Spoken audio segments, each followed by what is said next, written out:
The Brothers Grimm story, one of the ones which is very definitely collected from a soldier, or possibly the soldier. There may only have been one soldier that Jacob and Wilhelm actually collected stories from. It's the three army surgeons. Bear with me on this one. This is not a great story if you really like that. A long time ago, there were three army surgeons who were travelling around. And they stayed one night at an inn and chatting to the innkeeper. And they said they're at the top of their profession. There was nothing left for them to learn. The innkeeper said, well, what can you do? The three surgeons said, we will show you. One of us will cut off his right hand. One of us will poke out his eyes. And the third one will take out his heart. And in the morning, we will put them all back and they will simply grow back, just as if nothing had happened. And the innkeeper, well, perhaps he wasn't really convinced by this. It sounded like a bit of a tall story. But indeed, one man cut off his hand, one man took out his eyes, one man took out his heart, and they were all placed on a dish and given to the maid and put in the cupboard. Now, what the army surgeons hadn't said to the innkeeper was that the secret of their craft was that they had some magic ointment which they kept in a flask and took with them everywhere, and the magic ointment actually did the work. Now, unbeknownst to everybody else, the maid had a lover, a sweetheart, who came to visit her late at night when everyone else had gone to bed. And they would sit in the kitchen and she would give him some food. And they sat together and the maid had left the cupboard door open. So neither of the two young lovers noticed the cat that got into the cupboard and took the hand, the eyes, and the heart. So later, when the maid realised that the hand, the eyes, and the heart were all missing, she said to her sweetheart, what am I to do?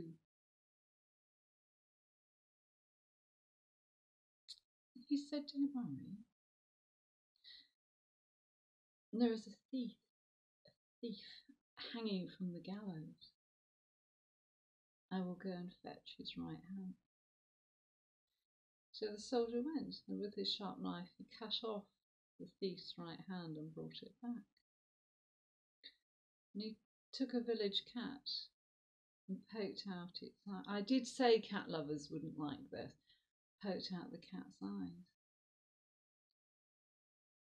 And all they needed now was a heart. So the soldier said to the maid, Didn't you slaughter a pig a few days ago? And the heart is down in the cellar. So the soldier went down into the cellar and brought up the pig's heart. So in the morning, the three army surgeons took their magical salve, magical ointment, and took the hand, and the surgeon put it back on his wrist, and it grew back as if it had never been removed. The other surgeon put the cat's eyes into his socket, and the third surgeon put the pig's heart into his own chest.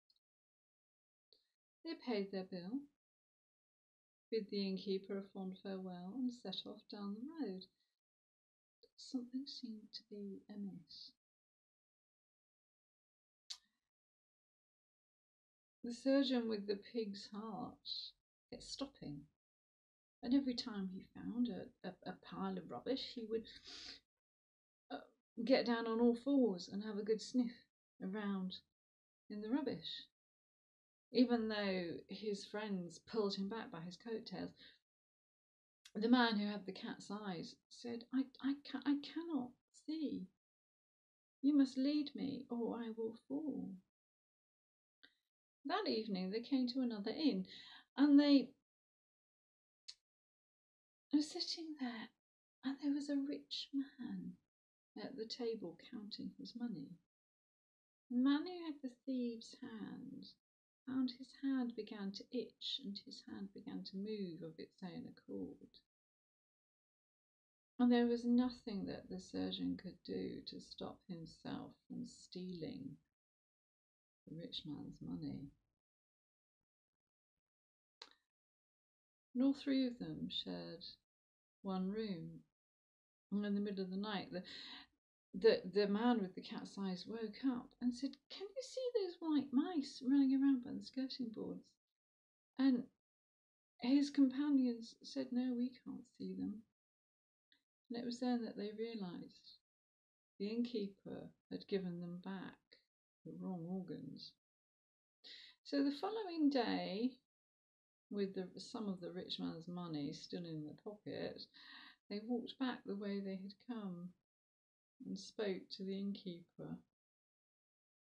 They demanded money from him.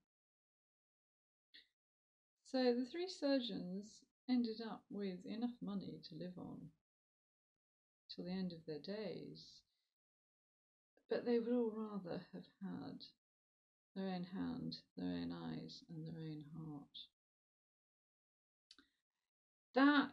That's quite an odd story. I do wonder if that was I do wonder if some of the soldiers' stories were made up and if they simply took maybe bits of all stories and just kind of wove them in. The army surgeons maybe wouldn't have been very popular. A surgeon was not a trained doctor. A surgeon was often a surgeon and barber. But the whole thing about voluntarily cutting off your right hand, that is a very old story. It occurs in Arthurian legend. Bedwyr, who was Arthur's foster brother, Arthur's milk brother, voluntarily gives his right hand. Of course, in the Norse stories, Tyr gives his right hand to the wolf Fenris, but voluntarily sacrificing your hand.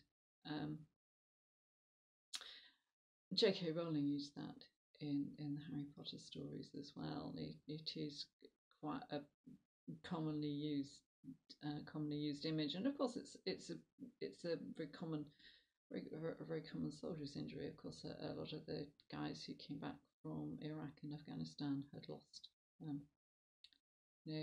lost a limb somewhere along the line.